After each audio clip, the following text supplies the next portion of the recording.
Hi all, എല്ലാവർക്കും secret P S സിയിലേക്ക് സ്വാഗതം. ഇന്ന് നമ്മൾ നോക്കാനായിട്ട് പോകുന്നത് 9ാം ക്ലാസ്സിലെ ജോഗ്രഫി ചാപ്റ്ററാണ്.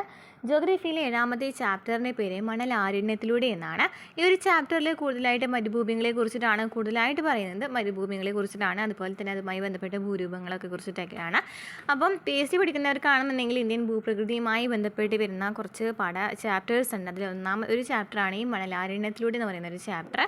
അപ്പോൾ ഇത് നമുക്ക് ഡിഗ്രി ലെവലാണെന്നുണ്ടെങ്കിലും അതുപോലെ തന്നെ +2 ലെവലാണെന്നുണ്ടെങ്കിലും അതുപോലെ തന്നെ 10th ആണെന്നുണ്ടെങ്കിലും ഇപ്പോൾ കുറച്ചും കൂടി അഡ്വാൻസ്ഡ് ആയിട്ടുണ്ടല്ലേ. ക്വസ്റ്റ്യൻസൊക്കെ കുറച്ചും കൂടി ഡീപ്പായിട്ടാണ് ചോദിക്കുന്നത്. ഈ ഒരു ചാപ്റ്ററിൽ നിന്ന് നമുക്ക് ക്വസ്റ്റ്യൻസ് പ്രതീക്ഷിക്കാം. ഈ ഒരു ചാപ്റ്ററിൽ നിന്ന് ക്വസ്റ്റ്യൻസ് മുമ്പും ചോദിച്ചിട്ടുണ്ട് ഈ അടുത്ത് നടന്ന പരീക്ഷകളിൽ കേട്ടോ. അപ്പോൾ അത്രയ്ക്കും ഇമ്പോർട്ടൻസ് ആണ് ഈ ഒരു ചാപ്റ്റർ. അപ്പോൾ ക്ലാസ്സുകൾ ഇഷ്ടപ്പെടുകയാണെന്നുണ്ടെങ്കിൽ സപ്പോർട്ട് ചെയ്യാം. നമ്മുടെ ചാനലിൽ പുതിയ CRT ക്ലാസ്സുകൾ ചെയ്യുന്നുണ്ട്. അതുപോലെ തന്നെ company board LGS 10th levels exam, അതുപോലെ തന്നെ കമ്പനി ബോർഡ് LGSുമായി ബന്ധപ്പെട്ട് വരുന്ന CRT ചാപ്റ്റേഴ്സിൻ്റെ ലിസ്റ്റ് നമ്മൾ ഇട്ടിട്ടുണ്ടായിരുന്നു. അതിൻ്റെ ചാപ്റ്റേഴ്സ് ചെയ്യുന്നുണ്ട്. അതുപോലെ തന്നെ ഇനി വരുന്ന എക്സാമുകളായിട്ടുള്ള village field assistant, LDC, +2 level, degree level എന്നീ ഈ എക്സാമുകൾക്കൊക്കെ പഠിക്കേണ്ട പുതിയ CRT ചാപ്റ്റേഴ്സ് നമ്മൾ ഇട്ടിട്ടുണ്ട്. അതും നമുക്ക് 10th ലെവൽസ് നോക്കുകയാണെന്നുണ്ടെങ്കിൽ കുറച്ചും കൂടി നമുക്കറിയാം. പ്രിലിംസൊക്കെ നോക്കുകയാണെന്നുണ്ടെങ്കിൽ കുറച്ചധികം ചാപ്റ്റേഴ്സ് ഉണ്ടായിരിക്കില്ല. എന്നാൽ നമുക്ക് ഒരു LDC നോക്കുകയാണെന്നുണ്ടെങ്കിൽ കുറച്ചധികം ചാപ്റ്റേഴ്സ് ഇൻക്ലൂഡഡ് ആയിരിക്കും. അപ്പോൾ ആ ഒരു ചാപ്റ്റേഴ്സ് തന്നെ പഠിച്ചാൽ മതി. PSC പഠിക്കുന്നവർക്ക് ആ ഒരു ചാപ്റ്റേഴ്സ് എന്തായാലും ഉപകാരപ്രദമാകും. അപ്പോൾ പ്ലേലിസ്റ്റ് ചെക്ക് ചെയ്യുക. അപ്പോൾ അതിൽ വീഡിയോസ് ചെയ്ത് കാണാനായിട്ട് സാധിക്കും. ഓക്കെ, അപ്പോൾ ഇന്നത്തെ ക്ലാസ്സിലേക്ക് കിടക്കാം. അതുപോലെ തന്നെ നമ്മൾ ഓരോ question paper previous question answers topic wise ആയിട്ടുള്ള മോക്ക് ടെസ്റ്റ് തരുന്നുണ്ട്. പ്രീവിയസ് ക്വസ്റ്റ്യൻ ആൻസേഴ്സ് അതുപോലെ തന്നെ സബ്ജക്റ്റ് വൈസ് ആയിട്ട് ചെയ്യുന്നുണ്ട് കേട്ടോ. അപ്പോൾ 7ാമത്തെ ചാപ്റ്ററിൻ്റെ പേരെന്താണ്? മണൽ ആരണ്യത്തിലൂടെ എന്നാണ്. ഈ ഒരു ചാപ്റ്ററിൽ ആദ്യം തന്നെ ആടുജീവിതം കേട്ടിട്ടുണ്ടാവില്ല അല്ലേ? ബെന്യാമിൻ്റെ ഒരു പ്രധാനപ്പെട്ട ഒരു കൃതിയാണ് ആടുജീവിതം എന്ന് പറയുന്ന ഒരു നോവലാണ്. ഓക്കെ, അപ്പോൾ അദ്ദേഹം പറഞ്ഞിട്ടുള്ള ഒരു ആടുജീവിതത്തിൽ നിന്നുള്ള ഒരു ചെറിയൊരു ഭാഗം നമുക്ക് തന്നിട്ടുണ്ട്. അന്തരീക്ഷമാകെ ചുവന്ന് കലങ്ങിയിരുന്നു, ഇത്തിരി പോലും ദൂരേക്ക് ഒന്നും കാണാനില്ല, എങ്ങും മൂടൽ മണ്ണ് മാത്രം. ഞങ്ങൾ ഏതാണ്ട് അരയ്ക്കു താഴേക്ക് മണ്ണിൽ പൂഴ്ന്നു പോയിരുന്നു. അതിലുപരി എന്നെ അതിശയിപ്പിച്ച സംഗതി, നേരെ കൺമുന്നിലുണ്ടായിരുന്ന ഒരു മണ്ണുമാല അവിടെ കാണാനേ ഇല്ലായിരുന്നു. പകരം ഞങ്ങൾ ഓടിയ ഇടത്ത് ഒരു വലിയ മണൽമല രൂപം കൊണ്ടിരിക്കുന്നു, നമ്മുടെ മുന്നിൽ ഒരു വലിയ ഭൂപടം മാറ്റി വരച്ചതുപോലെ. പ്രശസ്ത സാഹിത്യകാരൻ ബെന്യാമിൻ്റെ ആടുജീവിതം എന്ന നോവലിലെ ഒരു ഭാഗമാണ് നിങ്ങൾ വായിച്ചത്. തൊഴിൽ തേടി മധ്യേഷ്യയിലെത്തുകയും പിന്നീട് ഒരു മരുഭൂമിയിൽ അകപ്പെട്ട് ദീർഘനാൾ അവിടെ താമസിക്കാൻ നിർബന്ധിതനായ ഒരു യുവാവിൻ്റെ ജീവിതമാണ് നോവലിൻ്റെ ഇതിവൃത്തം അല്ലേ. വരണ്ടതും വിരളമായി മാത്രം സസ്യജാലങ്ങൾ വളരുന്നതും അതിവിശാലവുമായ ഇത്തരം മണലാരണ്യങ്ങൾ നിങ്ങൾ ചിത്രങ്ങളിലും വീഡിയോകളിലും കണ്ടിട്ടില്ലേ? വേറിട്ട ഒരു ആവാസ വ്യവസ്ഥ പ്രദാനം ചെയ്യുന്ന ഇത്തരം തരിശു നിലങ്ങൾ നാം താമസിക്കുന്ന ചുറ്റുപാടുകളിൽ നിന്നും ഏറെ വ്യത്യസ്തമല്ലേ? അപ്പോൾ എന്താണ് മരുഭൂമികൾ എന്ന് വെച്ചാൽ എന്താണ്? മറ്റു പ്രദേശങ്ങളിൽ നിന്നും ഇത്തരം മരുഭൂമികളെ വേറിട്ട് നിർത്തുന്ന സവിശേഷതകൾ എന്തെല്ലാമാണ്? എന്തൊക്കെയാണ്? വരണ്ട കാലാവസ്ഥയാണ്. പിന്നെ ഇതാ വരുന്നത് വരണ്ട കാലാവസ്ഥ. പിന്നെ മണൽ പരപ്പുകളുണ്ടായിരിക്കും. മഴയുടെ ലഭ്യത കുറവാണ്. അതുപോലെ തന്നെ എന്താണ്? മുൾച്ചെടികൾ ഉൾപ്പെടുന്ന സസ്യജാലങ്ങളൊക്കെ ഇവിടെ കാണപ്പെടാം, ഈ മരുഭൂമികളിൽ കാണപ്പെടാം അല്ലേ. ഇനി എന്താണ് മരുഭൂമികൾ? 25 സെൻറ്റിമീറ്ററിലും താഴെ വാർഷിക മഴ ലഭിക്കുന്ന പ്രദേശങ്ങളെയാണ് പൊതുവെ മരുഭൂമികൾ എന്ന് വിളിക്കുന്നത്. എന്താണ്? 25 സെൻറ്റിമീറ്ററിലും താഴെ വാർഷിക മഴ ലഭിക്കുന്ന പ്രദേശങ്ങളെയാണ് മരുഭൂമികൾ എന്ന് വിളിക്കുന്നത്. എല്ലാ മരുഭൂമികളും ഒരേ സ്വഭാവം പുലർത്തുന്നവയാണോ? നമുക്ക് 2 പിക്ചർ തന്നിട്ടുണ്ട്. ഇതാണ് ശീത മരുഭൂമി, അതുപോലെ തന്നെ ഇതാണ് ഉഷ്ണ മരുഭൂമി. അപ്പോൾ നമ്മുടെ മനസ്സിലേക്ക് മരുഭൂമി എന്ന് വരുമ്പോൾ ഈ മണൽപ്പരപ്പ് മാത്രം വന്നിട്ട് കാര്യമില്ല. നമുക്ക് എന്താണ്? ശീത മരുഭൂമിയെക്കുറിച്ചും പഠിക്കാനായിട്ടുണ്ട്. അപ്പോൾ ശീത മരുഭൂമികൾ എന്ന് വെച്ചാൽ ധ്രുവപ്രദേശങ്ങളിലും മിതശീതോഷ്ണ പ്രദേശങ്ങളിലെ പർവ്വതങ്ങളിലും ഉയർന്ന പീഠഭൂമികളിലും വർഷം മുഴുവൻ മഞ്ഞ് മൂടി കിടക്കുന്നുണ്ടായിരിക്കും അല്ലേ. അപ്പോൾ ഈ വർഷം മുഴുവൻ മഞ്ഞ് മൂടി കിടക്കുന്ന അല്ലെങ്കിൽ തണുപ്പ് അനുഭവപ്പെടുന്ന പ്രദേശങ്ങളെയാണ് എന്തെന്ന് പറയുന്നത്? ശീത മരുഭൂമികൾ എന്ന് പറയുന്നത്. ഇനി പൊതുവെ 15 ഡിഗ്രി മുതൽ 30 ഡിഗ്രി വരെ അക്ഷാംശങ്ങൾക്കിടയിൽ വൻകരകളുടെ പടിഞ്ഞാറ് ഭാഗത്തായി കാണപ്പെടുന്ന വരണ്ടതും വളരെ ഉയർന്ന പകൽ താപനില അനുഭവപ്പെടുന്നതുമായ പ്രദേശങ്ങളാണ് ഉഷ്ണമരുഭൂമികൾ. അപ്പോൾ എന്താണ് ഉഷ്ണമരുഭൂമികൾ എന്ന് വെച്ചാൽ 15 ഡിഗ്രി മുതൽ 30 ഡിഗ്രി വരെ അക്ഷാംശങ്ങൾക്കിടയിൽ അല്ലേ. 15 ഡിഗ്രി മുതൽ 30 ഡിഗ്രി വരെ അക്ഷാംശങ്ങൾക്കിടയിൽ വൻകരകളുടെ പടിഞ്ഞാറ് ഭാഗത്തായി കാണപ്പെടുന്ന വരണ്ടതും വളരെ ഉയർന്ന താപനില അനുഭവപ്പെടുന്നതുമായിട്ടുള്ള പ്രദേശങ്ങളെയാണ് ഉഷ്ണമരുഭൂമികൾ എന്ന് പറയുന്നത്. ഇവിടെ രാത്രി താപം വളരെ കുറവാണ്. ഓക്കെ, അപ്പോൾ പകൽ താപനിലയാണ് കൂടുതൽ, രാത്രി താപം വളരെ കുറവായിരിക്കും. മരുഭൂമിക്ക് ഇംഗ്ലീഷിൽ ഡെസേർട്ട് എന്ന പേരുണ്ടായത് ഡെസേർട്ടം എന്ന ലാറ്റിൻ പദത്തിൽ നിന്നാണ്. ഉപേക്ഷിക്കപ്പെട്ട സ്ഥലം എന്നാണ് ഇതിന് അർത്ഥം. മരുഭൂമികളെ കുറിച്ചുള്ള പഠനം എന്താണ്? എറമോളജി എന്നാണ് അല്ലേ. എറമോളജി എന്നാണ്. മരുഭൂമികളെ കുറിച്ചുള്ള പഠനം എന്താണ്? എറമോളജി എന്നാണ്. ഓക്കെ, ക്ലിയർ ആയല്ലോ. അപ്പോൾ ശീത മരുഭൂമികൾ എന്ന് വെച്ചാൽ എന്താണ്? ശീതമാണെന്നുണ്ടെങ്കിൽ തണുപ്പാണ് അല്ലേ. അപ്പോൾ തണുപ്പ് അനുഭവപ്പെടുന്ന പ്രദേശങ്ങൾ, തണുപ്പുള്ള അല്ലേ, അതായത് പീഠഭൂമികളിലാണെങ്കിലും പർവ്വതങ്ങളിലാണെന്നുണ്ടെങ്കിലൊക്കെ വർഷം മുഴുവൻ മഞ്ഞ് മൂടി കിടക്കുന്ന ആ പ്രദേശങ്ങളെയാണ് ശീത മരുഭൂമികൾ എന്ന് പറയുന്നത്. എന്നാൽ ഈ എത്ര ഡിഗ്രിയാണ്? 15 മുതൽ 30 ഡിഗ്രി വരെ അക്ഷാംശങ്ങൾക്കിടയിൽ പടിഞ്ഞാറ് ഭാഗത്തായി കാണപ്പെടുന്ന വരണ്ട അല്ലേ, വരണ്ടതും അതുപോലെ തന്നെ പകൽ താപനില അനുഭവപ്പെടുന്നതുമായിട്ടുള്ള പ്രദേശങ്ങളെയാണ് എന്തെന്ന് പറയുന്നത്? ഉഷ്ണമരുഭൂമികൾ എന്ന് പറയുന്നത്. ഇവിടെ പകലാണ് താപം കൂടുതലാണെന്നുണ്ടെങ്കിലും എന്താണ്, രാത്രിയാണെന്നുണ്ടെങ്കിലും എന്താണ്, താപം വളരെ കുറവാണ്. ഇനി ഈ ഡെസേർട്ട് എന്ന് പറയുന്ന ഒരു പദം കിട്ടിയിട്ടുള്ളത് പറഞ്ഞു. അതുപോലെ തന്നെ ഉപേക്ഷിക്കപ്പെട്ട സ്ഥലം എന്നാണ് ഒരു വാക്കിൻ്റെ അർത്ഥം എന്ന് പറയുന്നത്. പിന്നെ ഈ മരുഭൂമികളെ കുറിച്ചുള്ള പഠനമാണ് എറിമോളജി എന്ന് പറയുന്നത്. നെക്സ്റ്റ്, ഉഷ്ണമരുഭൂമികളിൽ ദൈനിക താപാന്തരം വളരെ കൂടുതലാണ്. ഉഷ്ണമരുഭൂമികളിൽ ദൈനിക താപാന്തരം എന്ന് പറയുന്നത് വളരെ കൂടുതലാണ്. ഇനി ഇന്ത്യയിലും വിശാലമായ ഒരു ഉഷ്ണമരുഭൂമിയുണ്ട്. ഏതാണ്? ഇന്ത്യയിലെ വിശാലമായ ഉഷ്ണമരുഭൂമിയാണ് ഗ്രേറ്റ് ഇന്ത്യൻ മരുഭൂമി അഥവാ താർ മരുഭൂമി എന്നറിയപ്പെടുന്നത്. ഓക്കെ, അപ്പോൾ ഗ്രേറ്റ് ഇന്ത്യൻ മരുഭൂമി അല്ലെങ്കിൽ താർ മരുഭൂമിയാണ് ഇന്ത്യയിലെ ഏറ്റവും വലിയ ഉഷ്ണമരുഭൂമി. അപ്പോൾ താർ മരുഭൂമിയുടെ സ്വാഭാവിക അതിരുകൾ ഏതൊക്കെയാണ്? നോക്കി.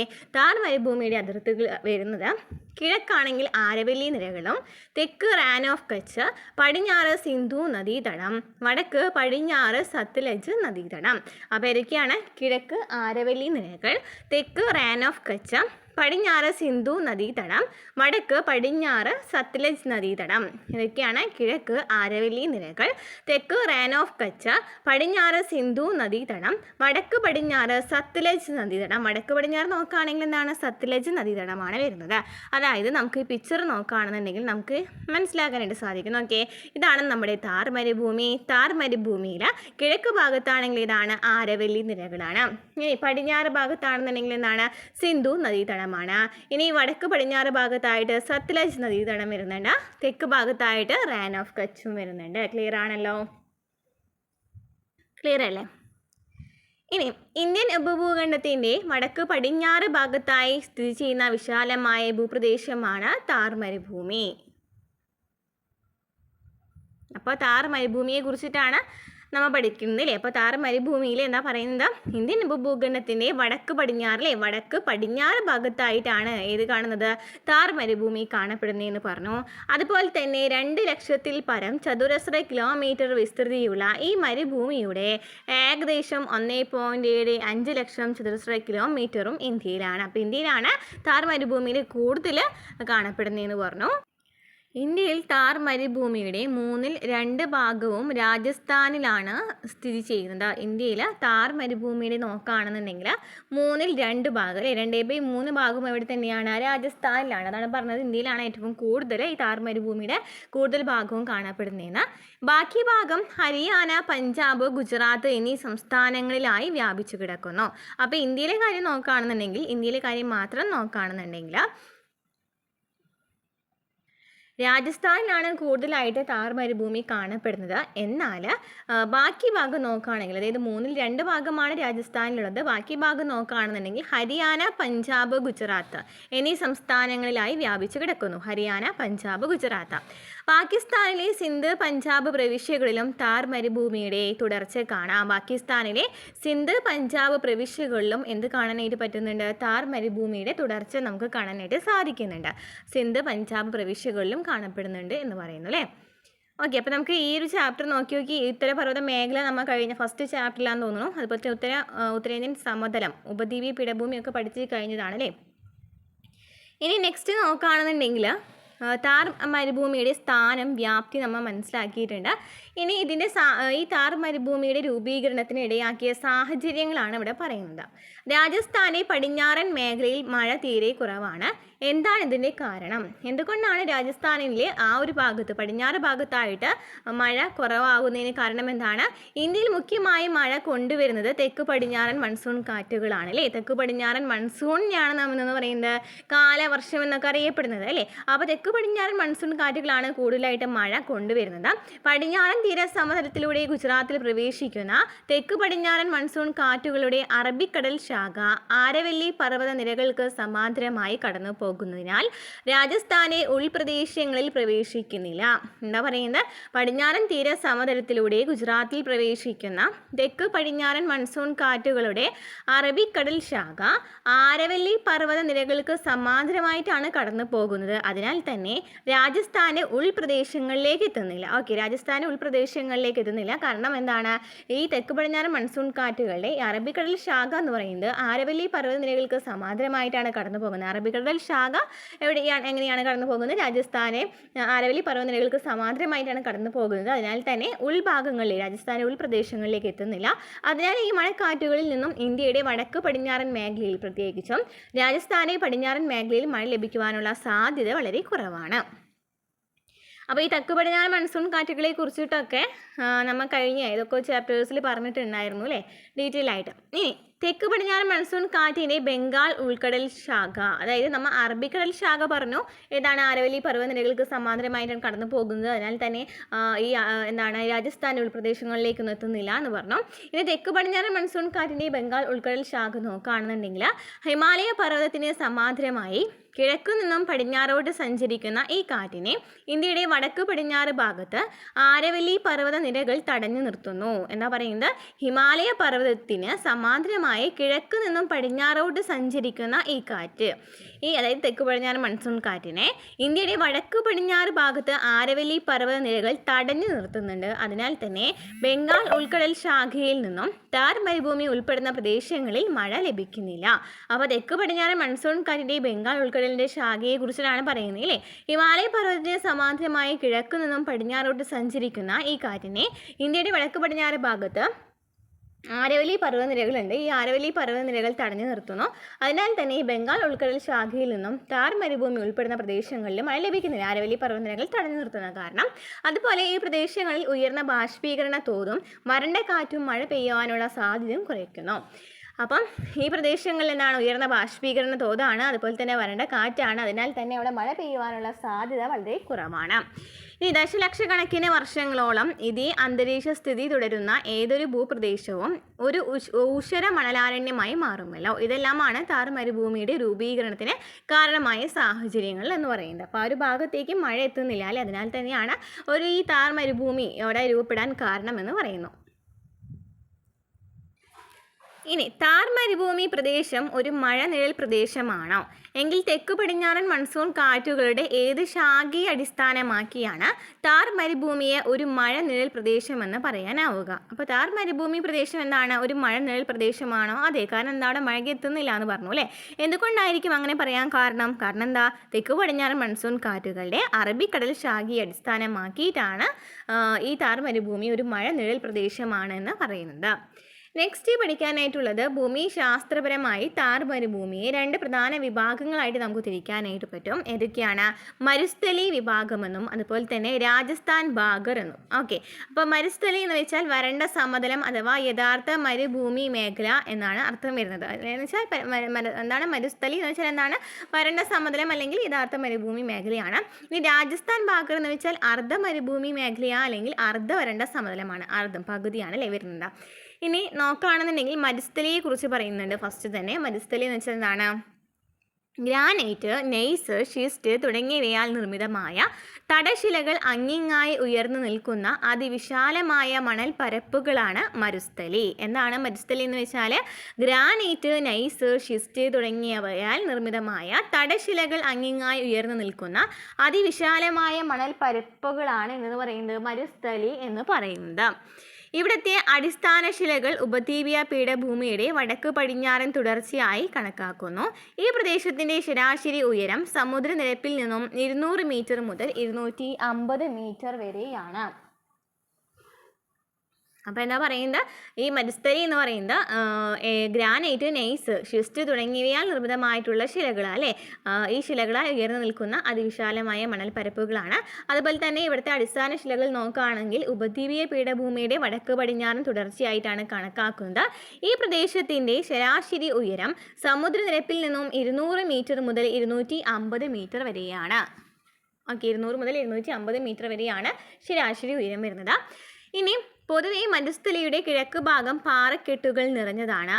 അതായത് മരുസ്ഥലിയുടെ കിഴക്ക് ഭാഗം, അതായത് നമ്മൾ പടിഞ്ഞാറ് ഭാഗത്തെക്കുറിച്ച് പറഞ്ഞു, അതുപോലെ തന്നെ അല്ലേ നമ്മൾ പടിഞ്ഞാറ് ഭാഗത്തെക്കുറിച്ച് പറഞ്ഞു. അതുപോലെ തന്നെ ഇവിടെ എന്താണ്, ഭൂമിയുടെ വടക്ക് പടിഞ്ഞാറൻ തുടർച്ചയായിട്ടാണ്, ഉപദ്വീപീയ പീഠഭൂമിയുടെ വടക്ക് പടിഞ്ഞാറൻ തുടർച്ചയായിട്ടാണ് ഇവിടുത്തെ അടിസ്ഥാന ശിലകൾ കാണപ്പെടുന്നതെന്നൊക്കെ പറഞ്ഞു മരുസ്ഥലിയെ കുറിച്ചിട്ട്.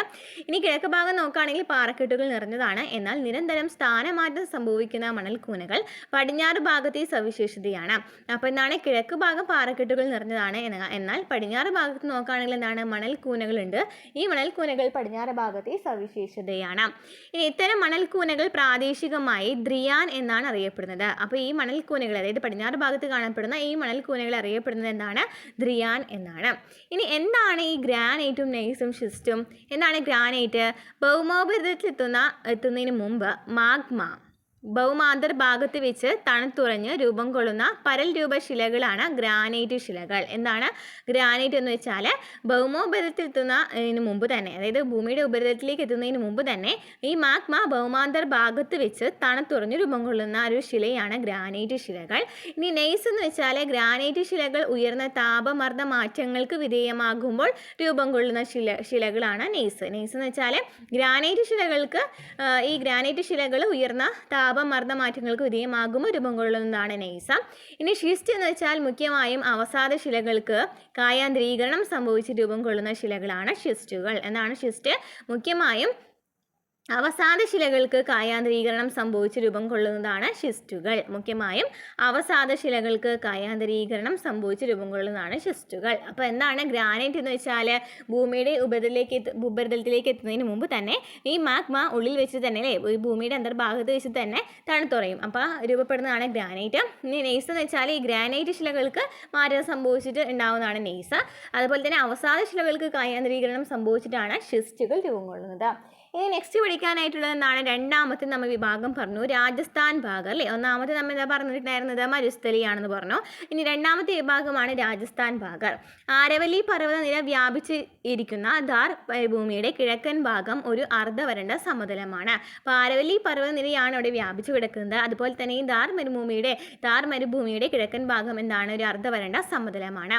ഈ പ്രദേശമാണ് രാജസ്ഥാൻ ഭാഗം. ഹ്രസ്വകാല നീരൊഴുക്കുള്ള നിരവധി അരുവികൾ ആരവല്ലി പർവ്വതനിരയിൽ നിന്നും ഉത്ഭവിച്ച് ഈ പ്രദേശങ്ങളിലൂടെ ഒഴുകുന്നു. എന്താ പറഞ്ഞിട്ടുള്ളത്, ഹ്രസ്വകാല നീരൊഴുക്കുള്ള നിരവധി അരുവികൾ ഈ ആരവല്ലി പർവ്വതനിരയിൽ നിന്നും ഉത്ഭവിച്ചിട്ട് ഈ പ്രദേശങ്ങളിലൂടെ ഒഴുകുന്നുണ്ട്. ഇത് രോഹി എന്നറിയപ്പെടുന്ന ഇവിടുത്തെ ഫലഭൂയിഷ്ടമായ തുരുത്തുകളിൽ കൃഷി സാധ്യമാക്കുന്നു. അപ്പോൾ ഈ രാജസ്ഥാനിൽ നമ്മൾ പറഞ്ഞു, രാജസ്ഥാനെ കുറിച്ച് നോക്കുകയാണെന്നുണ്ടെങ്കിൽ നമുക്ക് വരണ്ട ഭാഗമാണ്, അതായത് അവിടെ അധികം മഴ ലഭിക്കുന്നില്ല എന്ന് പറഞ്ഞു. എന്നാൽ ഈ ഒരു കിഴക്കൻ ഭാഗം നോക്കുകയാണെങ്കിൽ അർദ്ധവരണ്ട സമതലമാണ്. അതായത് എന്താ സംഭവിക്കുന്നതെന്ന് വെച്ചാൽ, ഈ കുറേ അരുവികൾ ഈ ആരവല്ലി പർവ്വതനിരയിൽ നിന്നും ഉത്ഭവിക്കുന്നുണ്ട്. ഈ അരുവികളൊക്കെ ഒരു ചെറിയൊരു സ്ഥലത്ത് കൂടി ഇത് എന്താണ് പാസ് ചെയ്യുന്നുണ്ട്. അതായത് ഏതാണ്, ഈ പ്രദേശങ്ങളിൽ ഉണ്ടെന്ന് പറഞ്ഞു. ഇവിടെ രോഹി എന്നറിയപ്പെടുന്ന ഇവിടുത്തെ ഫലഭൂയിഷ്ടമായ തുരുത്തുകളിൽ, രോഹി എന്നറിയപ്പെടുന്ന തുരുത്തുകളിൽ കൃഷി സാധ്യമാക്കുന്നുണ്ട്. ഗുജറാത്തിലെ റാൻ ഓഫ് കച്ച് മേഖലയിലേക്ക് ഒഴുകുന്ന ഇവിടുത്തെ പ്രധാന നദിയായ ലൂണി പോലും കാലികമായി മാത്രം നീരൊഴുക്കുള്ള നദിയാണ്. അപ്പോൾ റാൻ ഓഫ് കച്ചിലേക്ക് ഒഴുകുന്ന പ്രധാനപ്പെട്ട നദിയാണ് ലൂണി നദി. അതാണെന്നുണ്ടെങ്കിൽ എന്താണ്, താൽക്കാലികമായിട്ടുള്ളതാണെന്നാണ് പറയുന്നത്, അല്ലേ. അതായത് ഈ അരുവികളാണെന്നുണ്ടെങ്കിലും കുറച്ച് നാൾ കഴിഞ്ഞാൽ എന്താണ്, അപ്രത്യക്ഷമാകാം എന്ന് പറയുന്നു. നെക്സ്റ്റ് എന്താണ് ലൂണി നദി എന്താണ്, ലൂണി നദി എന്ന് വെച്ചാൽ എന്താണ്, അജ്മീറിനടുത്ത് ആരവല്ലി പർവ്വതനിരയിൽ നിന്നാണ് ലൂണി നദി ഉത്ഭവിക്കുന്നത്. ലൂണി നദി ഉത്ഭവിക്കുന്നത് എവിടെ നിന്നാണ്, അജ്മീറിനടുത്ത് ആരവല്ലി പർവ്വതനിരയിൽ നിന്നാണ് ലൂണി നദി ഉത്ഭവിക്കുന്നത്. മഴക്കാലത്ത് മാത്രമേ ഈ നദിയിൽ നീരൊഴുക്കുണ്ടാവാറുള്ളൂ. കണ്ടോ, നമ്മൾ പറഞ്ഞു, അല്ലേ, കാലികമായിട്ട് മാത്രമാണ് അവിടെ ഈ ഒരു നദി ഉള്ളതെന്ന് പറഞ്ഞിട്ടുണ്ടായിരുന്നു. അതായത് മഴക്കാലത്ത് മാത്രമാണ് ഈ നദിയിൽ നീരൊഴുക്ക് ഉണ്ടാവുള്ളൂ. ലിൽറി, സുക്രി, ജവായി തുടങ്ങിയവയാണ് പ്രധാന പോഷക നദികൾ. അപ്പോൾ ലൂണി നദിയുടെ പ്രധാനപ്പെട്ട പോഷക നദികളാണ് ലിൽറി, സുക്രി, ജവായി. ഉപ്പു നദി എന്നർത്ഥമുള്ള ലവണവാരി എന്ന സംസ്കൃത പദത്തിൽ നിന്നാണ് ഈ നദിക്ക് ലൂണി എന്ന പേര് ലഭിച്ചത്. എന്താണ്, ഉപ്പ് നദി എന്നർത്ഥമുള്ള ലവണവാരി എന്ന് പറയുന്ന സംസ്കൃത പദത്തിൽ നിന്നാണ് ഈ നദിക്ക് ലൂണി എന്ന പേര് ലഭിച്ചത്. ഏകദേശം 482 കിലോമീറ്റർ ദൂരം പിന്നിട്ട് ഈ നദി റാൻ ഓഫ് കച്ചിൽ ഒഴുകിത്തീരുന്നു. രാജസ്ഥാൻ ബാഗർ പ്രദേശത്ത് ധാരാളം ഉപ്പ് തടാകങ്ങളുണ്ട്. അതിൽ പ്രധാനപ്പെട്ട തടാകമാണ് സാമ്പർ തടാകം അല്ലേ. ഉപ്പ് തടാകമാണ് സാമ്പർ തടാകം.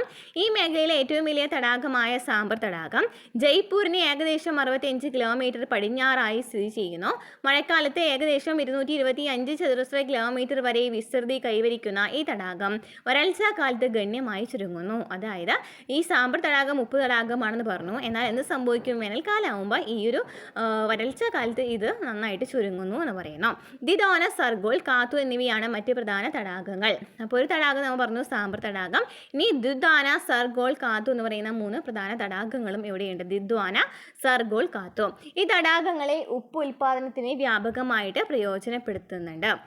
ഓക്കെ, അപ്പോൾ ഇതാണ് പ്രധാനമായിട്ടും അവിടെ പഠിച്ച് വെച്ചിരിക്കേണ്ട കാര്യം. എന്നാണ് തടാകങ്ങളെ കുറിച്ച് പറഞ്ഞു. പിന്നെ പ്രധാനപ്പെട്ട നദിയായ ലൂണി നദിയെക്കുറിച്ച് പറഞ്ഞു. അതുപോലെ തന്നെ നമ്മൾ ഈ ഒരു മരുഭൂമികളെ ഡിവൈഡ് ചെയ്യുന്നത് 2 തരമായിട്ട്, പിന്നെ അതിന് വേറൊരു രീതിയിലും അല്ലേ 2ആയിട്ട് ഡിവൈഡ് ചെയ്യുന്നുണ്ട്. ഒന്ന് ഉഷ്ണകാല മരുഭൂമി എന്നും പിന്നെ ശീത മരുഭൂമി എന്നായിരുന്നു. പിന്നീട് എന്തായിരുന്നു പഠിച്ചിട്ടുണ്ടായിരുന്നത്? എന്തായിരുന്നു? മരുസ്ഥലി എന്നും അതുപോലെ തന്നെ രാജസ്ഥാൻ ബാഗർ എന്നും. അത് എന്താണ് ഭൂമി ശാസ്ത്രപരമായിട്ടാണ് 2ആയിട്ട് ഡിവൈഡ് ചെയ്തിട്ടുണ്ടായിരുന്നത്. ഇനി നമ്മൾ നെക്സ്റ്റ് നോക്കാനായിട്ട് പോകുന്നത് ഭൂരൂപങ്ങളെ കുറിച്ചിട്ടാണ്. ഈ ഒരു ഭാഗത്ത് നിന്ന് ക്വസ്റ്റ്യൻസ് ചോദിക്കാറുണ്ട് PSC പഠിക്കുന്നവർക്കാണെന്നുണ്ടെങ്കിൽ കേട്ടോ. ചുവടെ നൽകിയിട്ടുള്ള ചിത്രങ്ങൾ 7, 8 നോക്കൂ. താർ മരുഭൂമി പ്രദേശങ്ങളിൽ കാണപ്പെടുന്ന വ്യത്യസ്ത ഭൂരൂപങ്ങളാണിവ. ഇത്തരം ഭൂരൂപങ്ങൾ ഉഷ്ണ മരുഭൂമികളിൽ സാധാരണമാണ്. ഉഷ്ണ മരുഭൂമികളിൽ കാണപ്പെടുന്ന ഭൂരൂപങ്ങളാണ് നമ്മൾ പഠിക്കാനായിട്ട് പോകുന്നത്. ഏതൊക്കെയാണ്? അപവഹന ഗർത്തങ്ങൾ, ഗുഹകൾ, കോൺശിലകൾ, മണൽമേടുകൾ. ചിത്രം 7-9 കാണപ്പെടുന്നത് പോലെ ശക്തമായ കാറ്റിനാൽ മണൽത്തരികൾ നീക്കം ചെയ്യപ്പെടുന്നത് ഉഷ്ണ മരുഭൂമികളിൽ പതിവ് കാഴ്ചയാണ്. അതായത് നോക്കിയേ, നല്ല കാറ്റ് വരുമ്പോൾ എന്ത് സംഭവിക്കും? ഈ മണലൊക്കെ പറന്ന് പോകുന്നുണ്ട് അല്ലേ. അപ്പോൾ എന്ത് സംഭവിക്കുകയാണെങ്കിൽ മണൽ നീങ്ങാണ് ചെയ്യുന്നത് അല്ലേ. കാറ്റ് വേഗതയ്ക്ക് അനുസരിച്ച് വ്യത്യസ്ത വലിപ്പത്തിലുള്ള മണൽത്തരികളെയും ശിലാപദാർത്ഥങ്ങളെയും പറത്തിയും ഉരുട്ടിയും ഒക്കെ നീക്കം ചെയ്യുന്നു എന്ന് നമുക്ക് കാണാനായിട്ട് സാധിക്കുന്നുണ്ട് അല്ലേ. അപ്പോൾ ചുഴറ്റി വീശുന്ന ശക്തമായ കാറ്റ് മരുഭൂമിയിലെ വരണ്ട മണലിനെ ഇളക്കി മാറ്റി മറ്റൊരിടത്തേക്ക് കൊണ്ടുപോകുന്നു. ഇത്തരത്തിൽ കാറ്റിലൂടെ മണൽത്തരികൾ നീക്കം ചെയ്യപ്പെടുന്ന ഒരു അപരദന പ്രക്രിയയാണ് അപവഹനം അഥവാ ഡിഫ്ലേഷൻ എന്ന് പറയുന്നത്. എന്താണ് പറയുന്നത്? ഇപ്പോൾ ചുഴറ്റി വീശുന്ന കാറ്റ് അല്ലേ, ചുഴറ്റി വീശുന്ന ശക്തമായ കാറ്റ് മരുഭൂമിയിലെ വരണ്ട മണലിനെ ഇളക്കി മാറ്റിയിട്ട് മറ്റൊരിടത്തേക്ക് കൊണ്ടുപോകുന്നു. ഇത്തരത്തിൽ കാറ്റിലൂടെ മണൽത്തരികൾ നീക്കം ചെയ്യപ്പെടുന്ന പ്രക്രിയയാണ് അപവഹനം എന്ന് പറയുന്നത്. ഒരേ ദിശയിൽ ശക്തമായി കാറ്റ് വീശുമ്പോൾ അപവഹന പ്രക്രിയയിലൂടെ ആഴം കുറഞ്ഞ ഗർത്തങ്ങൾ രൂപപ്പെടാറുണ്ട്. അപ്പോൾ ഒരേ ദിശയിലേക്ക് തന്നെയാണ് എപ്പോഴും കാറ്റ് വീശുന്നതെന്നുണ്ടെങ്കിൽ അവിടെ എന്ത് സംഭവിക്കും? ചെറിയ ഗർത്തങ്ങളൊക്കെ രൂപപ്പെടാം. ഇവയാണ് അപവഹന ഗർത്തങ്ങൾ അഥവാ ഡിഫ്ലേഷൻ ഹോളോസ് എന്ന് പറയുന്നത്. അപ്പോൾ ഈ ഗർത്തങ്ങളെയാണ് അപവഹന ഗർത്തങ്ങൾ എന്ന് പറയുന്നത്. തുടർച്ചയായി സംഭവിക്കുന്ന അപവഹന പ്രക്രിയയുടെ ഫലമായി കാലക്രമേണ ശിലകളിൽ ഗുഹകളും രൂപപ്പെടാറുണ്ട്. അപ്പം കുറേ പ്രാവശ്യം ഇതുപോലെ തന്നെ അപവഹന പ്രക്രിയ നടന്നുകൊണ്ടേയിരിക്കുകയാണെന്നുണ്ടെങ്കിൽ ചെറുതായിട്ട് ഇതുപോലെ തന്നെ ശിലകളിൽ എന്താണ് ഈ ഗുഹകൾ പോലെ അല്ലേ, നോക്കിയേ ഇങ്ങനെ ഗുഹകൾ പോലെ രൂപപ്പെടാനായിട്ട് ചാൻസ് ഉണ്ടെന്ന് പറയുന്നു. ഓക്കെ, അപ്പോൾ അപവഹന ഗർത്തങ്ങൾ എന്ന് വെച്ചാൽ എന്താണെന്ന് പറഞ്ഞു? അപവഹന ഗർത്തങ്ങൾ എന്ന് വെച്ചാൽ എപ്പോഴും ഒരേ ദിശയിലേക്ക് തന്നെയാണ് വരുന്നതെന്നുണ്ടെങ്കിൽ ഈ ഒരു സംഭവം നടക്കുന്നുണ്ടെന്നുണ്ടെങ്കിൽ ചെറിയ എന്നൊക്കെ ആഴം കുറഞ്ഞ ഗർത്തങ്ങൾ രൂപപ്പെടാം. അതിങ്ങനെ തുടർച്ചയായിട്ട് ഇങ്ങനെ അനുഭവപ്പെടുകയാണെന്നുണ്ടെങ്കിൽ ചിലപ്പോൾ ഗുഹകളും രൂപപ്പെടാം. ഇനി ശക്തമായി വീശുന്ന കാറ്റ് വഹിച്ചു കൊണ്ടുവരുന്ന മണൽത്തരികളും മറ്റ് ശിലാപദാർത്ഥങ്ങളും മരുഭൂമിയിൽ ഉയർന്നു നിൽക്കുന്ന ശിലകളിൽ ശക്തിയായി ഉരസുന്നു. ഇത്തരത്തിൽ ശിലകൾക്ക് തേയ്മാനം ഉണ്ടാക്കുന്ന അപരദന പ്രക്രിയയെ അപഘർഷണം എന്ന് വിളിക്കുന്നു. അപ്പം എന്താണ് അപഘർഷണം എന്ന് വെച്ചാൽ ശക്തമായി ഇങ്ങനെ കാറ്റ് വീശുമ്പോൾ ഇവ എന്താണ് ഈ ചെറിയ മണൽത്തരികളും ശിലാപദാർത്ഥങ്ങളൊക്കെ ഉരുട്ടി കൊണ്ടുവരും. അങ്ങനെ ഇതിങ്ങനെ ഒരു മരുഭൂമിയിലൊക്കെ ഉയർന്നിട്ട് നിൽക്കുന്ന ശിലകളിൽ മരുഭൂമിയിൽ ഉയർന്നു നിൽക്കുന്ന ഈ ശിലകളിൽ ശക്തിയായിട്ട് ഉരസും. ഉയർന്നു നിൽക്കുന്ന ശിലകളുണ്ടെന്നുണ്ടെങ്കിൽ അവിടേക്ക് ഈ മണൽത്തരികളും ശിലാപദാർത്ഥങ്ങളൊക്കെ പെട്ടെന്ന് നന്നായിട്ട് ഉരസിയാൽ എന്ത് സംഭവിക്കും? അവിടെ തേയ്മാനം സംഭവിക്കും. ഇത്തരം ശിലകൾക്ക് തേയ്മാറ്റം സംഭവിക്കും. ഇതിനെയാണ് അപഘർഷണം എന്ന് പറയുന്നത്. അതായത് ഇങ്ങനെ കാറ്റ് വഹിച്ചു കൊണ്ടുവരുമ്പോൾ അപ്പം ഇങ്ങനെ ശക്തമായിട്ട് വീശുന്ന കാറ്റ് ഈ വഹിച്ചു കൊണ്ടുവരുന്ന ഈ മണൽത്തരികളും അതുപോലെ തന്നെ ശിലാപദാർത്ഥങ്ങളൊക്കെ ചില ശിലകളിൽ പോയിട്ട് ഉരസും. അപ്പോൾ ഉരസുമ്പോൾ അവിടെ എന്താണ് തേയ്മാനം സംഭവിക്കും. ഇതിനെയാണ് എന്ന് പറയുന്നത് അപവഹന ഘർഷണം എന്ന് പറയുന്നത്, അല്ലേ? അപഘർഷണം എന്ന് പറയുന്നത്. കാറ്റിന് ശിലാപദാർത്ഥങ്ങളെ വലിപ്പത്തിനനുസരിച്ച് ഒരു നിശ്ചിത ഉയരം വരെ മാത്രമേ ഉയർത്താൻ കഴിയൂ. അതിനാൽ മരുഭൂമികളിലെ ശിലകളിൽ അപഘർഷണ തീവ്രത ഒരു നിശ്ചിത ഉയരം വരെ കൂടുതലായിരിക്കും. കാറ്റിന് ഈ ശിലാപദാർത്ഥങ്ങളെ വലിപ്പത്തിനനുസരിച്ചിട്ട് ഒരു നിശ്ചിത ഉയരം വരെ മാത്രമേ ഉയർത്താൻ കഴിയുന്നുള്ളൂ. അതിനാൽ തന്നെ മരുഭൂമികളിലെ ശിലകളിൽ അപഘർഷണ തീവ്രത ഒരു നിശ്ചിത ഉയരം വരെ കൂടുതലായിരിക്കും. അപഘർഷണ തീവ്രത കൂടിയ ഭാഗങ്ങളിൽ കൂടുതൽ തേയ്മാനം സംഭവിക്കുന്നതിനാൽ കൂൺ സമാനമായ ഭൂരൂപങ്ങൾ സൃഷ്ടിക്കപ്പെടും. ഇത്തരം ഭൂരൂപങ്ങളെയാണ് കൂൺ ശിലകൾ എന്ന് വിളിക്കുന്നത്. അപ്പോൾ എന്താ പറയുന്നത്, ഈ കാറ്റിന് ശിലാപദാർത്ഥങ്ങൾ ഒരു നിശ്ചിത ഉയരം മാത്രമാണ് ഉയർത്താനായിട്ട് കഴിയുള്ളൂ. ഇങ്ങനെ അപഘർഷണ തീവ്രത കൂടിയ ഭാഗങ്ങളിൽ നന്നായിട്ട് തേയ്മാനം സംഭവിക്കും. അങ്ങനെയാണ് കൂൺ ശിലകൾ രൂപപ്പെടുന്നത്. ദീർഘകാലത്തെ അപരദന പ്രക്രിയയിലൂടെയാണ് ഇത്തരം ഭൂരൂപങ്ങൾ സൃഷ്ടിക്കപ്പെടുന്നത്. കാലാന്തരത്തിൽ കൂൺ ശിലകൾ കൂടുതൽ തേയ്മാനത്തിന് വിധേയമായി വ്യത്യസ്ത ആകൃതികളും കൈവരിക്കുന്നു. അപ്പോൾ കൂൺശിലകൾക്ക് കുറേ നാളുകൾ കഴിഞ്ഞാൽ എന്താണ് വേറൊരു ആകൃതിയൊക്കെ കൈവരിക്കാൻ ചാൻസ് ഉണ്ട്. ഇനി കാറ്റിൻ്റെ നിക്ഷേപണ പ്രക്രിയയിലൂടെ താർ മരുഭൂമിയിൽ രൂപം കൊള്ളുന്ന ഭൂരൂപങ്ങൾ ഏതെല്ലാം എന്ന് പരിശോധിക്കാം. അപ്പോൾ കാറ്റിൻ്റെ നിക്ഷേപണ പ്രക്രിയയിലൂടെ എന്തൊക്കെയാണ് രൂപപ്പെടുക എന്നാണ് ചോദിച്ചിരിക്കുന്നത്. കാറ്റ് അതിൻ്റെ വേഗത്തിനനുസരിച്ച് വ്യത്യസ്ത വലിപ്പത്തിലുള്ള മണൽത്തരികളെ തരംതിരിച്ച് നീക്കം ചെയ്യുന്നുണ്ട്. ഇങ്ങനെ നീക്കം ചെയ്യപ്പെടുന്ന മണൽത്തരികൾ കാറ്റിൻ്റെ വേഗത കുറയുമ്പോഴോ കാറ്റിൻ്റെ സഞ്ചാരത്തിന് തടസ്സം ഉണ്ടാകുമ്പോഴോ താഴേക്ക് വീഴുന്നു. എന്താ പറയുന്നത്, നീക്കം ചെയ്യപ്പെടുന്ന മണൽത്തരികൾ കാറ്റിൻ്റെ വേഗത കുറഞ്ഞാലോ അല്ലെങ്കിൽ കാറ്റിൻ്റെ സഞ്ചാരത്തിന് തടസ്സം വരാണെന്നുണ്ടെങ്കിലൊക്കെ ഇത് എന്ത് ചെയ്യും, പെട്ടെന്ന് താഴേക്ക് വീഴും, അല്ലേ?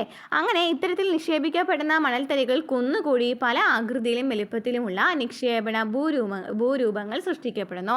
ഇവയാണ് മണൽമേടുകൾ എന്ന് പറയുന്നത്. അപ്പോൾ എന്താ പറയുന്നത്, ഇപ്പോൾ കാറ്റ് ആണ് നമ്മൾ പറയും മണൽത്തരികളൊക്കെ കൊണ്ടുവരുന്നതെന്ന് പറഞ്ഞു, അല്ലേ?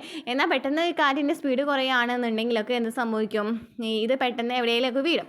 അങ്ങനെ വീണ്ടും എന്ത് സംഭവിക്കും, വില കൂനകളായിട്ട് വരും, അല്ലേ? അപ്പോൾ അതിനെയാണ് എന്ന് പറയുന്നത് മണൽമേടുകൾ എന്ന് പറയുന്നത്. ഇനി എന്താ പറയുന്നത്, മരുഭൂമിയിലെ വിവിധ ആകൃതിയിലും വലിപ്പത്തിലും മണൽമേടുകൾ രൂപപ്പെടാറുണ്ട്. കാറ്റിൻ്റെ നിക്ഷേപണ പ്രക്രിയയാൽ കുന്നുകൂടുന്ന അയഞ്ഞ മണൽ കൂനകളാണ് ഇവ. നമ്മൾ പറഞ്ഞു കാറ്റിൻ്റെ നിക്ഷേപണ പ്രക്രിയയാണ്, അത് ജസ്റ്റ് ഇങ്ങനെ വീണ് കൂനകളായിട്ട് മാറുന്നതാണ്. താർ മരുഭൂമിയിൽ രൂപപ്പെടുന്ന വിവിധ തരം മണൽമേടുകളുടെ ചിത്രങ്ങൾ തന്നിട്ടുണ്ട്. ഏതൊക്കെയാണ്? ബർക്കൻസ്, പിന്നെന്താണ് പാരാബോളിക് മണൽമേടുകൾ. അതായത് ബർക്കൻസ് എന്ന് വെച്ചാൽ ചന്ദ്രകലാകൃതിയിലുള്ള മണൽമേടുകളെയാണ് ബർക്കൻസ് എന്ന് പറയുന്നത്. പിന്നെ പാരാബോളിക് മണൽമേടുകൾ, പിന്നെന്താണ് സീഫുകൾ, അനുദൈർഘ്യ മണൽമേടുകൾ, രേഖീയ മണൽമേടുകൾ, അതുപോലെ തന്നെ വിലങ്ങൻ മണൽമേടുകൾ. കാറ്റിൻ്റെ ദിശ, വേഗത എന്നിവയ്ക്കനുസരിച്ച് മണൽമേടുകൾക്ക് സ്ഥാനമാറ്റവും സംഭവിക്കാം. മരുഭൂമികൾ എന്ന് കേൾക്കുമ്പോൾ നമ്മുടെ മനസ്സിൽ തെളിയുന്ന ചിത്രം വരണ്ട മണലാരണ്യമല്ലേ, അല്ലേ? പക്ഷേ മരുഭൂമികളിൽ ചില ഭാഗത്തും എന്താണ്, കൃഷിയും കാണപ്പെടുന്നുണ്ട്. അപ്പോൾ അതാണ് ഞാൻ നെക്സ്റ്റ് പറയാനായിട്ട് പോകുന്നത്. അപ്പോൾ ഇവിടെ നമ്മൾ ജസ്റ്റ് ഒന്ന് പഠിച്ചു വെച്ചിരിക്കുക പ്രധാനപ്പെട്ട ഭൂരൂപങ്ങൾ, അതായത് നിക്ഷേപ പ്രക്രിയയെ ഫലമായി രൂപം കൊള്ളുന്ന പ്രധാനപ്പെട്ട ഭൂരൂപങ്ങളാണ് ബർക്കൻസ്, പാരാബോളിക് മണൽമേടുകൾ, സീഫുകൾ, അനുദൈർഘ്യ മണൽമേടുകൾ, രേഖീയ മണൽമേടുകൾ, വിലങ്ങൻ മണൽമേടുകൾ. ഓക്കെ, ഇനി നമുക്ക് പ്രധാനപ്പെട്ട സവിശേഷതകളാണ് ഇനി പഠിക്കാനായിട്ട് പോകുന്നത്. ഇത്ര നേരം വരെ എങ്ങനെയാണ് മരുഭൂമി രൂപപ്പെട്ടതെന്ന് പറഞ്ഞു, പ്രധാനപ്പെട്ട മരുഭൂമികൾ എങ്ങനെയൊക്കെയാണ് തരംതിരിച്ചിട്ടുള്ളതെന്ന് പറഞ്ഞു, അല്ലേ? ഇനി മരുപ്പച്ചകൾ എന്ന് വെച്ചാൽ എന്താണ്, മരുഭൂമി പ്രദേശത്ത് ശുദ്ധജല സ്രോതസ്സിലൂടെ രൂപപ്പെടുന്ന ഫലഭൂയിഷ്ഠമായ പ്രദേശത്തെയാണ് മരുപ്പച്ചകൾ എന്ന് വിശേഷിപ്പിക്കുന്നത്. മരുഭൂമി പ്രദേശത്ത് ശുദ്ധജല സ്രോതസ്സിലൂടെ രൂപപ്പെടുന്ന ഫലഭൂയിഷ്ഠമായ പ്രദേശത്തെയാണ് എന്ന് പറയുന്നത് മരുപ്പച്ചകൾ എന്ന് പറയുന്നത്. പ്രകൃതിദത്ത നീരുറവകളാലോ അല്ലെങ്കിൽ മറ്റ് ഭൂഗർഭജല സ്രോതസ്സുകളാലോ ആണ് മരുപ്പച്ചകൾ രൂപപ്പെടുന്നത്. എങ്ങനെയാണ്?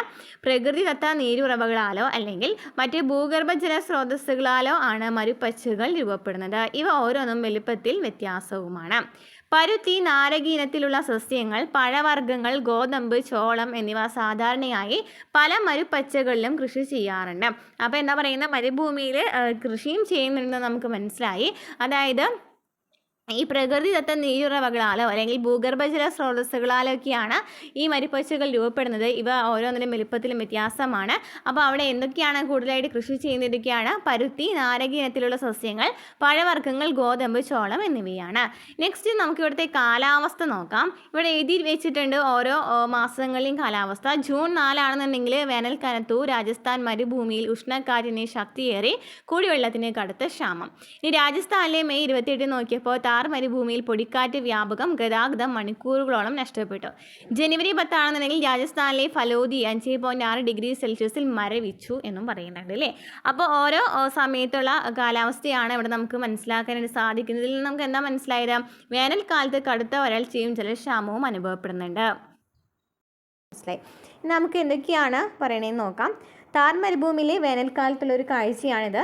ഇതാ നോക്കിയാൽ താർ മരുഭൂമിയിൽ ഉഷ്ണകാലം കണ്ടല്ലോ. മാർച്ച് മാസത്തോടെ താർ മരുഭൂമിയിൽ വേനൽക്കാലം ആരംഭിക്കുന്നു. മാർച്ച് മാസത്തോടെയാണ് താർ മരുഭൂമിയിൽ വേനൽക്കാലം ആരംഭിക്കുന്നത്. വേനൽക്കാലം ചുട്ടുപൊള്ളുന്നതും വരണ്ടതുമാണ്. പടിഞ്ഞാറൻ രാജസ്ഥാനിലെ ബിക്കാനീർ, ജയ്സാൽമേർ എന്നിവിടങ്ങളിൽ കൂടിയ ദൈനിക താപനില 40 ഡിഗ്രി മുതൽ 45 ഡിഗ്രി സെൽഷ്യസ് വരെ ഉയരുന്നു. വേനൽക്കാലത്ത് ചുട്ടുപൊള്ളുന്നതാണ് ഒരു വേനൽക്കാലം എന്ന് പറയുന്നത്, ചുട്ടുപൊള്ളുന്നതാണ്. അതുപോലെ തന്നെ വരണ്ടതാണെന്ന് പറഞ്ഞു.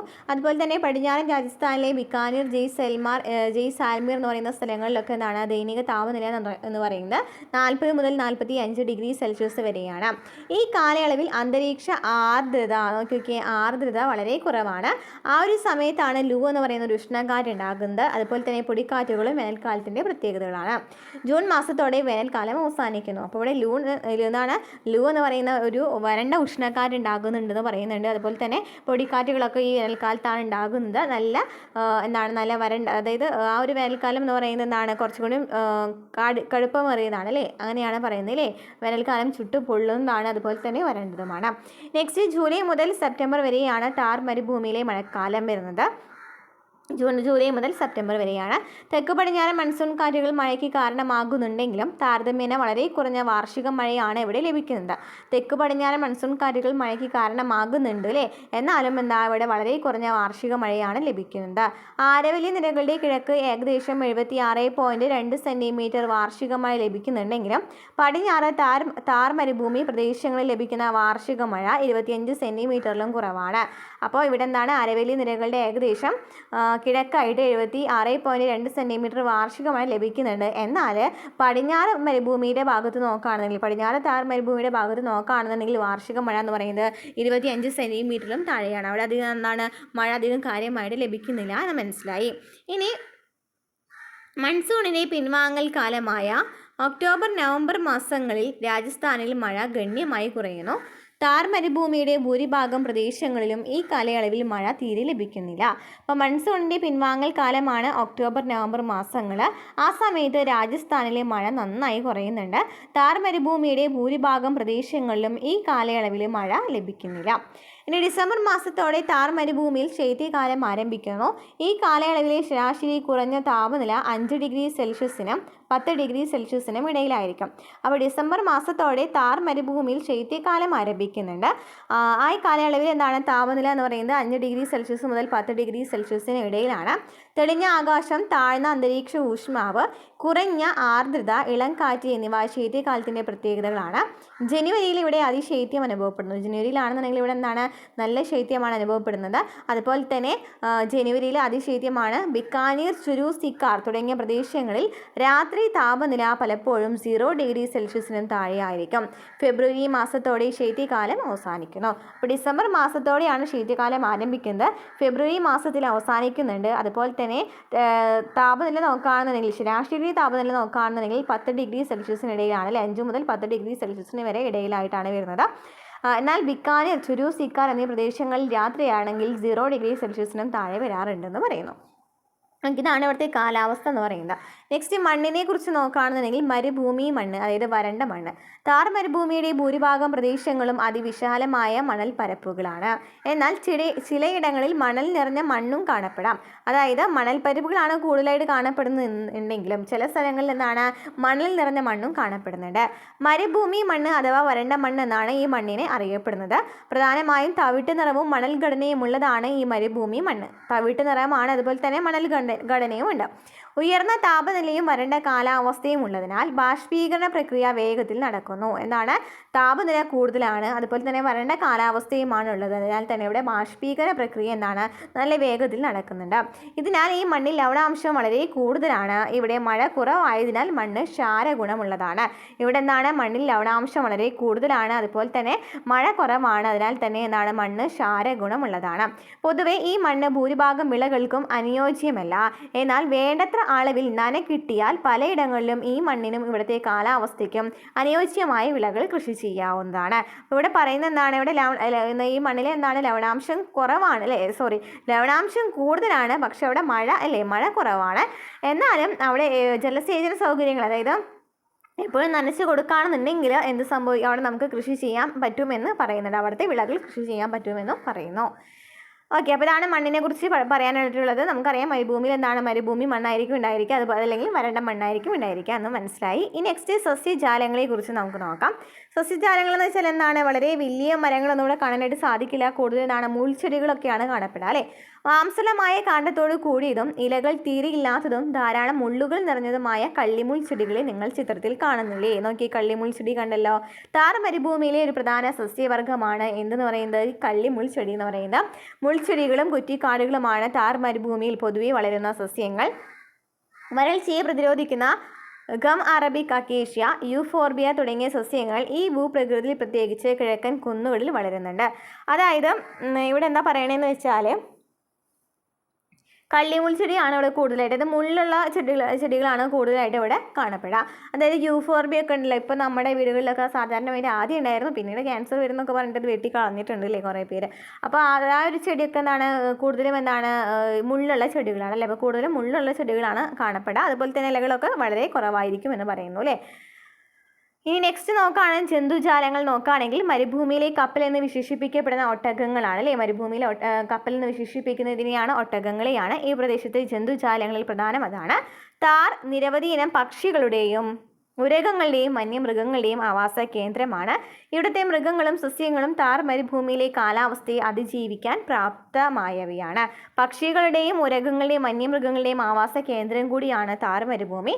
ഇവിടുത്തെ മൃഗങ്ങളും സസ്യങ്ങളും താർ മരുഭൂമിയിലെ കാലാവസ്ഥയെ അതിജീവിക്കാൻ പ്രാപ്തമായവയാണ്.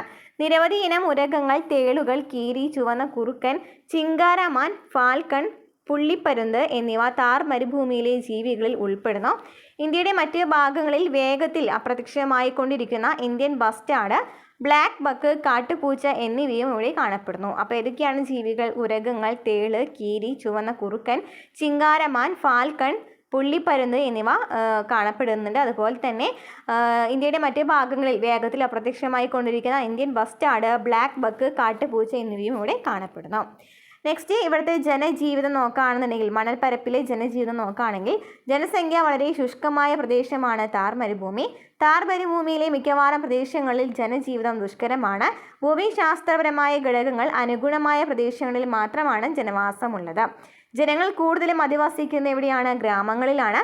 വരൾച്ചയേറുമ്പോൾ പല ജനവിഭാഗങ്ങളും നാടോടികളായി അനുകൂല സാഹചര്യങ്ങൾ നിലനിൽക്കുന്ന മറ്റു പ്രദേശങ്ങളിലേക്ക് മാറി താമസിക്കാറുണ്ട്. അപ്പോൾ ഇവിടെ കുറിച്ച് പറയുകയാണെന്നുണ്ടെങ്കിൽ എന്താണ്? ഭൂമിശാസ്ത്രപരമായിട്ടുള്ള ഘടകങ്ങൾ നോക്കുകയാണെന്നുണ്ടെങ്കിൽ അനുകൂലമായ പ്രദേശങ്ങളിൽ മാത്രമാണ്, ഇത് കുറച്ചുള്ള സ്ഥലങ്ങളിൽ മാത്രമാണ് ജനവാസമുള്ളത്. ജനങ്ങൾ കൂടുതലും താമസിക്കുന്ന ഗ്രാമങ്ങളിലാണ്. വരൾച്ചയേറുമ്പോൾ പല ജനവിഭാഗങ്ങളും നാടോടികളായിട്ട് അനുകൂല സാഹചര്യങ്ങൾ നിലനിൽക്കുന്ന പ്രദേശങ്ങളിലേക്ക് മാറാറുമുണ്ട്.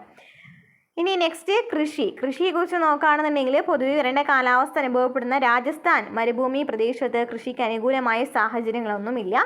എന്നാൽ വളർച്ചയ്ക്ക് ജലം വളരെ മിതമായ അളവിൽ മാത്രം ആവശ്യമുള്ള വിളകളാണ് കൂടുതലും കൃഷി ചെയ്യുന്നത്. അപ്പോൾ അവിടെ കൃഷി ചെയ്യുന്നുണ്ട്, പക്ഷെ എന്താണ്? അധികം ജലം ഇല്ലാത്ത കാരണം ജലം അധികം ആവശ്യമില്ലാത്ത വിളകളാണ് ഇവിടെ കൃഷി ചെയ്യുന്നത്. എന്നാൽ ജലസേചന സൗകര്യങ്ങൾ പ്രയോജനപ്പെടുത്തി സാധ്യമായ സ്ഥലങ്ങളിൽ വാണിജ്യാടിസ്ഥാനത്തിൽ പോലും പല വിളകളും കൃഷി ചെയ്യുന്നു. വാണിജ്യാടിസ്ഥാനത്തിൽ പോലും, അതായത് ജലസേചന സൗകര്യങ്ങൾ ഉപയോഗിച്ചിട്ട് വിൽക്കാന്നുള്ള അല്ലേ, വാണിജ്യാടിസ്ഥാനം എന്ന് വെച്ചാൽ വിൽക്കുക അല്ലേ. അപ്പോൾ അങ്ങനെ ഒരു ഇതിൽ നോക്കിയിട്ട് പല വിളകളും കൃഷി ചെയ്യുന്നുണ്ട്. ബജ്ര, ജോവർ, ഗോതമ്പ്, ചോളം, തിനവർഗ്ഗങ്ങൾ, തിലക്കടല, പരുത്തി എന്നിവയാണ് പ്രധാന കാർഷിക വിളകൾ. ബജ്ര, ജോവർ, ഗോതമ്പ്, ചോളം, തിനവർഗ്ഗങ്ങൾ, നിലക്കടല, പരുത്തി എന്നിവയാണ്. ജലസേചനത്തിന് ഏറെ പ്രാധാന്യമുള്ള ഈ മേഖലയിലെ പ്രധാന ജലസേചന പദ്ധതിയാണ് ഇന്ദിരാഗാന്ധി കനാൽ പദ്ധതി. എന്താണ് ഇന്ദിരാഗാന്ധി കനാൽ പദ്ധതി? ഇന്ദിരാഗാന്ധി കനാൽ രാജസ്ഥാനിലെ താർ മരുഭൂമിയുടെ ജലസേചനത്തിനായിട്ടാണ് നിർമ്മിച്ചിരിക്കുന്നത്. രാജസ്ഥാൻ കനാൽ എന്നറിയപ്പെട്ടിരുന്ന ഈ പദ്ധതിക്ക് മുൻ ഇന്ത്യൻ പ്രധാനമന്ത്രി ആയിരുന്ന ഇന്ദിരാഗാന്ധിയോടുള്ള ആദരസൂചകമായിട്ടാണ് ഇന്ദിരാഗാന്ധി കനാൽ എന്ന് പുനർനാമകരണം ചെയ്തത്. അതായത് ഇന്ദിരാഗാന്ധി കനാൽ രാജസ്ഥാനിലെ താർ മരുഭൂമിയുടെ ജലസേചനത്തിന് വേണ്ടിയിട്ട് നിർമ്മിച്ചിട്ടുള്ള ഒരു കനാലാണ് ഇന്ദിരാഗാന്ധി കനാൽ. ഇത് രാജസ്ഥാൻ കനാൽ എന്നാണ് അറിയപ്പെട്ടിരുന്നത്. പിന്നീട് ഇന്ദിരാഗാന്ധി കനാൽ എന്ന പേര് മാറ്റായിരുന്നു ചെയ്തത്. പഞ്ചാബിലെ ഹരികെ ബരേജിൽ നിന്ന് ഉത്ഭവിക്കുന്ന ഇന്ദിരാഗാന്ധി കനാൽ ശ്രീഗംഗാനഗർ, ബിക്കാനീർ, ജയ്സാൽമീർ എന്നിവിടങ്ങളിൽ ജലം വിതരണം ചെയ്യുന്നു. ഇന്ദിരാഗാന്ധി കനാൽ പടിഞ്ഞാറൻ രാജസ്ഥാനിലെ 8 ജില്ലകളിൽ കുടിവെള്ളം നൽകുന്നു. ഈ പദ്ധതിയിലൂടെ കാർഷിക ഉൽപ്പാദനം ഗണ്യമായി വർദ്ധിച്ചു. അതുപോലെ കൃഷിയുമായി ബന്ധപ്പെട്ട വ്യവസായങ്ങളും അഭിവൃദ്ധിപ്പെട്ടു. തീറ്റപ്പുല്ല് ലഭ്യത സംസ്ഥാനത്തിൻ്റെ മൃഗപരിപാലനത്തിന് മുതൽക്കൂട്ടായി. നെക്സ്റ്റ് മൃഗപരിപാലനത്തെക്കുറിച്ച് പറയുകയാണെന്നുണ്ടെങ്കിൽ മരുഭൂമിയിലെ മിക്കവാറും പ്രദേശങ്ങൾ വരണ്ടതോ അർദ്ധവരണ്ടതോ ആയതിനാൽ കൃഷി വളരെ കുറച്ച് പ്രദേശങ്ങളിലേക്ക് മാത്രമായി ചുരുങ്ങുന്നു. മൃഗപരിപാലനം എന്ന് വെച്ചാൽ എന്താണ്? മരുഭൂമിയിലെ മിക്കവാറും പ്രദേശങ്ങൾ വരണ്ടതോ അർദ്ധവരണ്ടതോ എന്നാൽ തന്നെ കൃഷി വളരെ ചുരുക്കമാണെന്ന് പറയാം. അതിനാൽ തന്നെ മൃഗപരിപാലനം തൊഴിലാക്കുന്നവരെ കൂടുതലാണ് അവിടെ. രാജ്യത്തിൻ്റെ ആകെ കന്നുകാലി സമ്പത്തിൻ്റെ 10% രാജസ്ഥാനിലാണ്. ആട്, എരുമ, ചെമ്മരിയാട്, പശു, ഒട്ടകമൊക്കെയാണ് ഇവിടുത്തെ പ്രധാനപ്പെട്ട വളർത്തുമൃഗങ്ങൾ. ഇനി ഖനനം. നമ്മുടെ നാട്ടിലെ മാർബിൾ ഷോപ്പുകളിലെ പരസ്യങ്ങൾ ശ്രദ്ധിച്ചിട്ടില്ലേ? കേരളത്തിൽ ഉപയോഗിക്കുന്ന മാർബിൾ ശേഖരത്തിന് നല്ലൊരു പങ്കും രാജസ്ഥാൻ മരുഭൂമിയിൽ നിന്നാണ് വരുന്നത്. രാജസ്ഥാനിലെ മക്രാന മാർബിൾ ലോക പ്രശസ്തമാണ്. ഓരോ വർഷവും അനേകം മെട്രിക് ടൺ മാർബിൾ ഇവിടെ ഖനനം ചെയ്യുന്നു. ലെഡ്, സിങ്ക്, വെള്ളി, ചെമ്പ്, ടങ്സ്റ്റൺ, മാംഗനീസ്, ഇരുമ്പ്, ജിപ്സം, ലിഗ്നൈറ്റ്, ചുണ്ണാമ്പ് കല്ല് തുടങ്ങിയ ധാതുക്കളുടെ ശേഖരവും ഇവിടെ കാണപ്പെടുന്നുണ്ട്. ഇനി താജ്മഹലിനെ കുറിച്ച് നോക്കുകയാണെങ്കിൽ ലോകാത്ഭുതമായ താജ്മഹൽ നിർമ്മിച്ചിരിക്കുന്നത് രാജസ്ഥാനിൽ നിന്നുള്ള മക്രാന മാർബിൾ കൊണ്ടാണ്. ഇനി കരകൗശല വ്യവസായം. രാജസ്ഥാനിലെ വിശാലമായ മരുഭൂമി ഒരു വരണ്ട പ്രദേശമാണ് എന്നതിനപ്പുറം ഇവിടുത്തെ പല ഗ്രാമങ്ങളും മനോഹരമായ കരകൗശല വസ്തുക്കൾ നിർമ്മിക്കുന്ന വിദഗ്ധ തൊഴിലുകളാൽ സമ്പന്നമാണ്. തുകൽ ഉൽപ്പന്നങ്ങൾക്ക് പ്രസിദ്ധമായ ഇവിടെ ഒട്ടകങ്ങളുടെ തോൽ ഉപയോഗിച്ച് ലാമ്പ് ഷെയ്ഡുകൾ, പൗച്ചുകൾ, പാദരക്ഷകൾ എന്നിങ്ങനെ നിരവധി ഉൽപ്പന്നങ്ങൾ നിർമ്മിക്കുന്നു. തുകൽ നിർമ്മിതമായ പരമ്പരാഗത നാടോടി സംഗീത ഉപകരണങ്ങളും ഇവിടുത്തെ പ്രത്യേകതയാണ്. അപ്പോൾ തുകൽ ഉൽപ്പന്നങ്ങൾക്ക് അതായത് ഇവിടെ ഒട്ടകങ്ങൾ കൂടുതലാണല്ലോ, അപ്പോൾ കൂടുതലായിട്ട് തുകൽ ഉൽപ്പന്നങ്ങളാണ് ഇവിടെ ഉള്ളത്. അത് ഉപയോഗിച്ചിട്ട് പല പാദരക്ഷകളും ഷെയ്ഡുകളും അതുപോലെ തന്നെ ലാമ്പ് ഷെയ്ഡും പൗച്ചുകളും ഒക്കെ നിർമ്മിക്കുന്നുണ്ട്. ഇനി ഊർജ്ജോൽപാദനം നോക്കുകയാണെന്നുണ്ടെങ്കിൽ ശക്തിയായി വീശുന്ന കാറ്റിനെ വൈദ്യുതിയാക്കി മാറ്റുന്ന കാറ്റാടി യന്ത്രങ്ങളുടെ ചിത്രം കാണുന്നുണ്ടല്ലോ. വൈദ്യുതി ഉൽപ്പാദനത്തിനായി ഇത്തരത്തിലുള്ള ധാരാളം കാറ്റാടി പാടങ്ങൾ താർ മരുഭൂമിയിൽ പലയിടങ്ങളിലും സ്ഥാപിച്ചിട്ടുണ്ട്. സോളാർ പാനലുകൾ ഉപയോഗിച്ചും താർ മരുഭൂമിയിൽ വലിയ തോതിൽ ഊർജ്ജം ഉൽപ്പാദിപ്പിക്കുന്നു. ഉപ്പ് കലർന്ന ജലം ശുദ്ധിയാക്കാനാണ് ഈ ഊർജ്ജം കൂടുതലായിട്ട് പ്രയോജനപ്പെടുത്തുന്നത്. നെക്സ്റ്റ് വിനോദസഞ്ചാരം നോക്കുകയാണെങ്കിൽ താർ മരുഭൂമിയിൽ വിനോദസഞ്ചാരം ഒരു പ്രധാന വരുമാന സ്രോതസ്സാണ്. ഇവിടുത്തെ ദേശീയോദ്യാനം നിരവധി സന്ദർശകരെ ആകർഷിക്കുന്നു. ഹവാമഹൽ, അജ്മീർ ഫോർട്ട്, ദിൽവാര ജെയിൻ ക്ഷേത്രം, റണക്പൂർ ജെയിൻ ക്ഷേത്രം തുടങ്ങിയവ പ്രധാന ആകർഷണീയ കേന്ദ്രങ്ങളാണ്. മരുഭൂമിയിലെ ടൂറിസം പ്രദേശവാസികൾക്ക് ധാരാളം തൊഴിലവസരങ്ങൾ നൽകുന്നു. ഒട്ടകപ്പുറത്ത് പ്രാദേശിക ഗൈഡുകളുമായി വിനോദസഞ്ചാരികൾ സവാരി നടത്തുന്നതും ഇവിടുത്തെ പ്രധാനപ്പെട്ട കാഴ്ചയാണ്. താർ മരുഭൂമിയിലെ അതിരൂക്ഷമായ താപനിലയും അന്തരീക്ഷ അവസ്ഥയും മനുഷ്യരുടെയും മൃഗങ്ങളുടെയും സസ്യങ്ങളുടെയും അതിജീവനം ഒരുപോലെ ദുസ്സഹമാക്കുന്നു. താപനില വേനൽക്കാലത്ത് 50 ഡിഗ്രി സെൽഷ്യസ് വരെ ഉയരുന്നത് വൻതോതിലുള്ള ജലക്ഷാമത്തിനിടയാക്കുന്നു. അതുപോലെ തന്നെ മഴയുടെ അഭാവം, ശക്തമായ കാറ്റ് എന്നിവ ഇവിടുത്തെ ജനജീവിതം വെല്ലുവിളികൾ നിറഞ്ഞതുമാക്കുന്നു. മികച്ച ഒരു റോഡ് ശൃംഖല മരുഭൂമിയിൽ സാധ്യമാകുന്നില്ല. കടുത്ത ചൂടിൽ ടാർ ഉരുകുകയും പലപ്പോഴും റോഡുകൾക്ക് കുറുകെ ശക്തമായ മണൽക്കാറ്റ് വീശുകയും ചെയ്യുന്നത് ഗതാഗത തടസ്സം സൃഷ്ടിക്കുന്നു. വാർത്താവിനിമയ സൗകര്യങ്ങളും ഇവിടെ അപര്യാപ്തമാണ്. ഇത്തരത്തിൽ നിരവധി പ്രതികൂല സാഹചര്യങ്ങൾ നിലനിൽക്കുന്നുണ്ടെങ്കിലും ഒരു ജനവിഭാഗം പ്രകൃതിയോടിണങ്ങി അതിജീവനം സാധ്യമാക്കുന്നതാണ് നമുക്കിവിടെ കാണാൻ സാധിക്കുന്നത്. മരുഭൂമികളെ അപേക്ഷിച്ച് പ്രകൃതി വിഭവങ്ങളാൽ സമ്പന്നമായ നമ്മുടെ കേരളത്തിലെ പ്രകൃതിയെയും പ്രകൃതി വിഭവങ്ങളെയും സംരക്ഷിച്ചു കൊണ്ടുള്ള ജനജീവിതമാണ് ഏറെ സുസ്ഥിരം എന്ന ഓർമ്മപ്പെടുത്തൽ കൂടിയാണ് ഈ ഒരു അധ്യായം എന്ന് പറയുന്നത്. ഓക്കെ, അപ്പോൾ ഇത്രയാണ് ഈ ഒരു ചാപ്റ്ററിൽ പറയുന്നത്. മനസ്സിലായിട്ടുണ്ടെന്ന് വിചാരിക്കുന്നു. മനസ്സിലായിട്ടുണ്ടെങ്കിൽ സപ്പോർട്ട് ചെയ്യുക, ലൈക്ക് ചെയ്യുക, കമൻറ്റ് ചെയ്യുക കേട്ടോ. അടുത്ത ക്ലാസ്സിൽ കാണാം.